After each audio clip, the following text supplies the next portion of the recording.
Hello everyone, welcome back.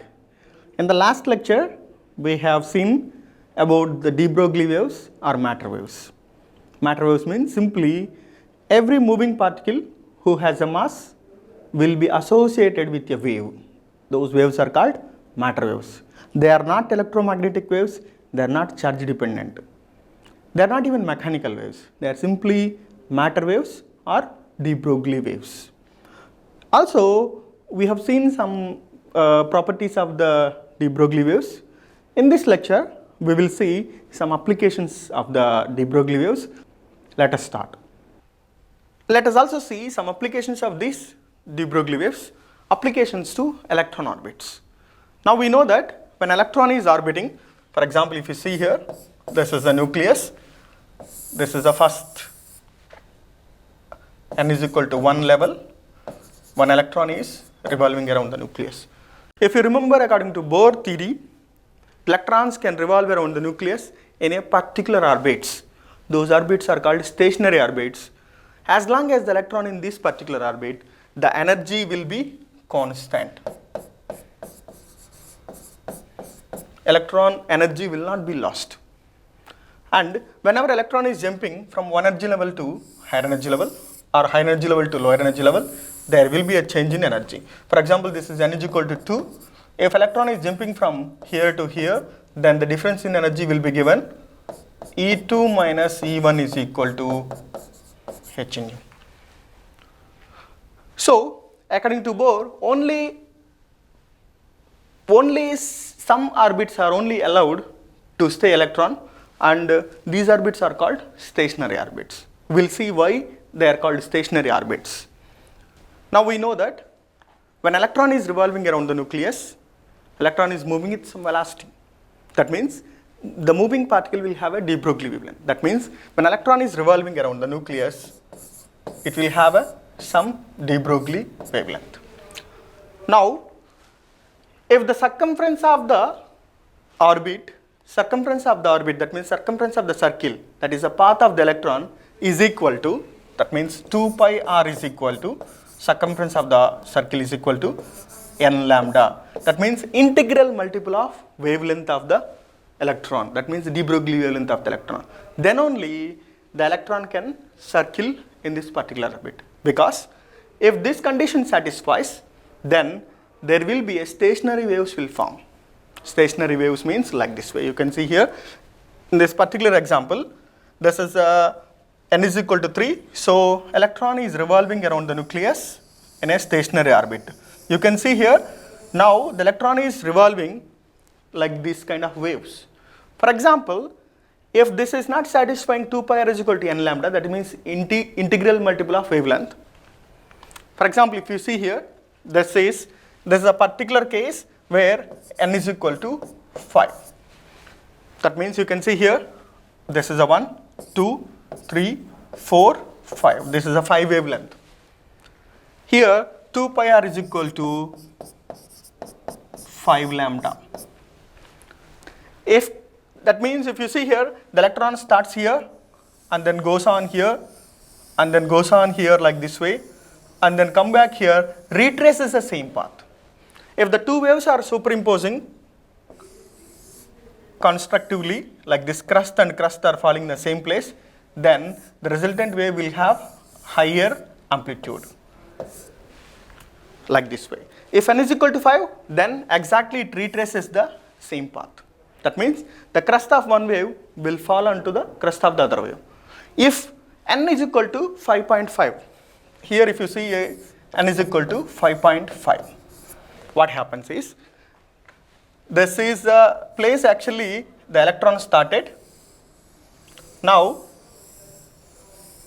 like this way it is traveling with the wave nature, but because of 0.5 extra wavelength, it actually goes like this way. Now what happens, this is the trough, this is the crust, actually they cancels each other. That means if you see here the wave character, if the waves are starting like this way, this is a crust and a trough. If another wave comes like this way, then what happens, the crust and trough cancels each other, you will have no wave because the amplitudes will be cancels each other.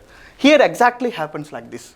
You can see here, if n is equal to 5.5, extra half wavelength actually cancels each and every wave. Like this way. So here also it will cancel, cancel, cancel, cancel. So in this way, this wave with n is equal to 5.5 will never exist because the waves will be cancelling each other. Now if you say n is equal to 6 again it retraces the same thing. There's a 1, 2, 3, 4, 5, 6. So it started here, exactly retraces the same wave. Now that means here it is started first wave, second wave also started here. That means the trough and trough meets each other, crust and crust meets each other. So we'll have a higher amplitude like this way. So that means n is equal to 5 is possible. Again n is equal to 6 is possible. In between n is equal to 5 and 6, n is equal to 5.1, 5.2, 5.3 and so on is not possible because they destructively interfere and then lost their wave character. So these kind of waves are called stationary waves. That means in every stable orbit, the electrons revolves in an orbit and forms a stationary waves.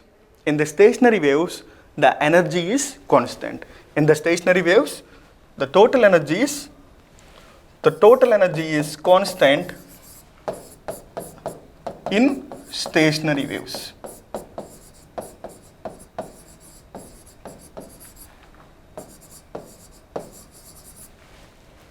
So that's how you can see here in every orbit there will be a stationary waves will form by the principle of here n lambda is equal to 2 pi r. That is circumference of the orbit is equal to, if it is equal to integral multiple of wavelength, then only stationary waves are formed, then only the energy of the electron will be constant. Otherwise it will lost its wave character.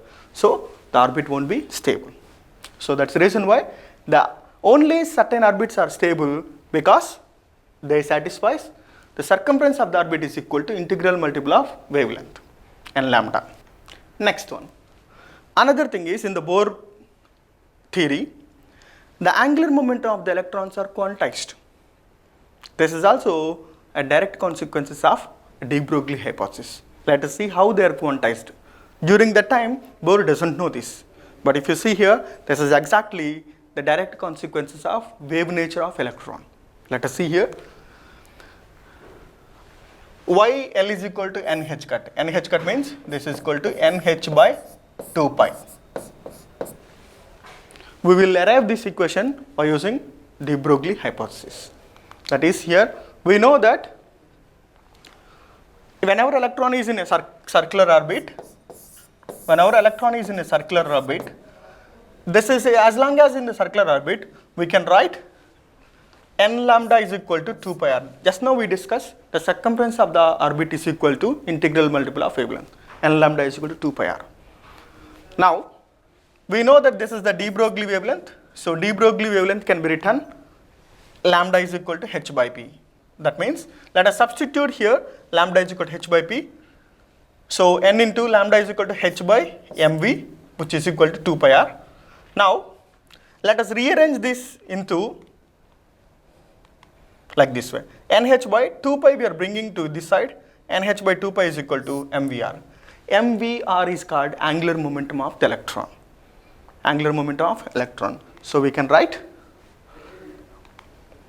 So this is equal to angular momentum. So angular momentum L is equal to nh by 2 pi. So we got angular momentum is quantized. This is the direct consequences of the de Broglie hypothesis. So in this way, we can explain a lot of applications of de Broglie hypothesis. Let us do some problems, and before ending this class, here the question is, electron behaves as a wave because they can be.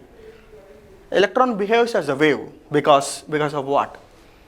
Because of deflected by an electric field. Since electrons can be deflected by the electric field, fine.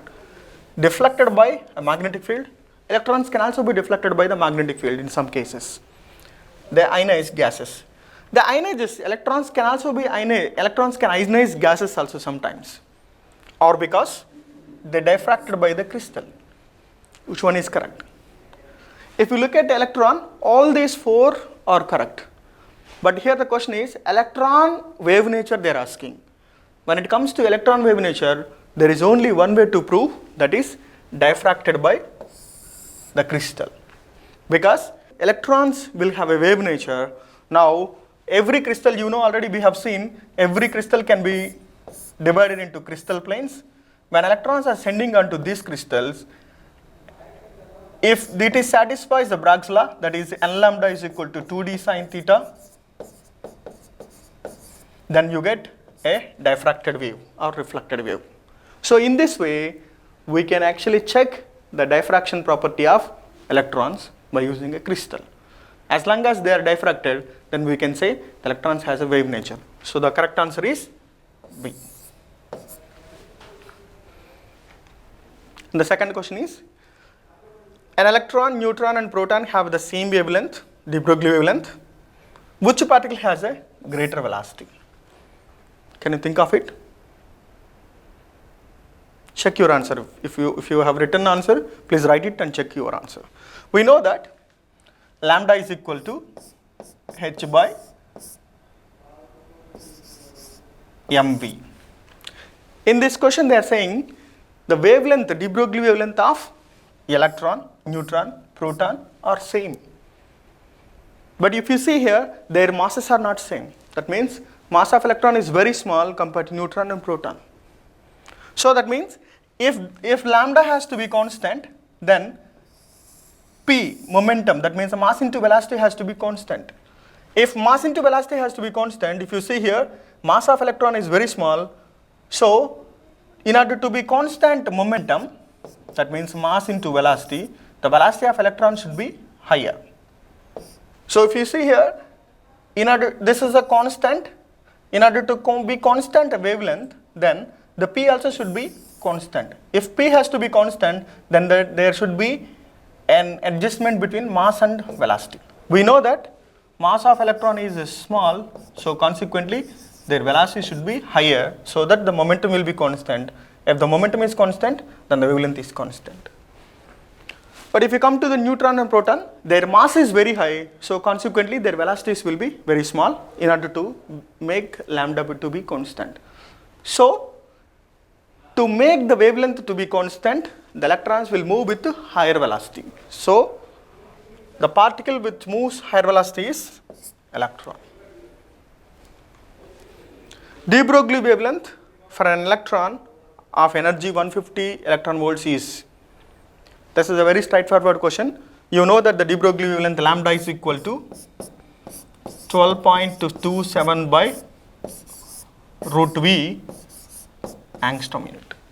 Here the energy was given, not the potential, but you know you can write the energy of the electron is equal to 150 electron volts. So from this one, potential is equal to 150 volts. So let us substitute the potential, which is equal to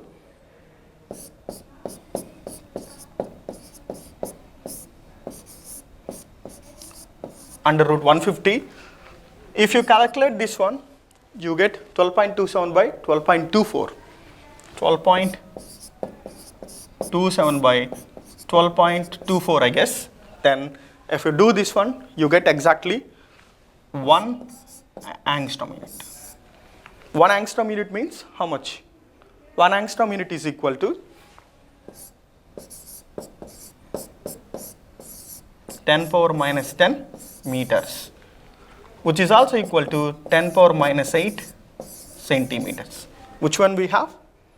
We have 10 power minus 10 meters. So the answer is B. So these are some of the questions. These all the questions, it was covered in our class. Maybe you can go through that and you can write yourself answers. What are matter waves? Matter waves are, for every moving particle who has a mass moving with velocity will have a matter waves. Give the expression for the de Broglie wavelength in terms of kinetic energy. This can be written simply, lambda is equal to h by root of 2mt or h by root of 2m(e). This is the kinetic energy. Matter waves are electromagnetic waves. Is it true or false? It's a false. This is a directly property. Matter waves are charge independent. Yes, they are independent. They can be, matter waves are existing for both electrons and neutrons and charged particles and charged independent particles. Give the properties of matter waves. This is a direct question. Find the de Broglie length of an electron accelerated through a potential 100 volts. Simply 12.27 by root 100. That gives 12.27 by 100 root 100. 12.27 by lambda is equal to 12.27 by root 100, which is equal to 12.27 by 10, which is equal to 1.227 angstrom units. Very direct question. Matter waves are generated by material particles which are in motion. Is it true or false? Yes. Matter waves are generated by the particles when they are in motion. This is true. These two are the essay question type. Please go through these questions and answer yourself. Write it in a paper. Thank you for your attention.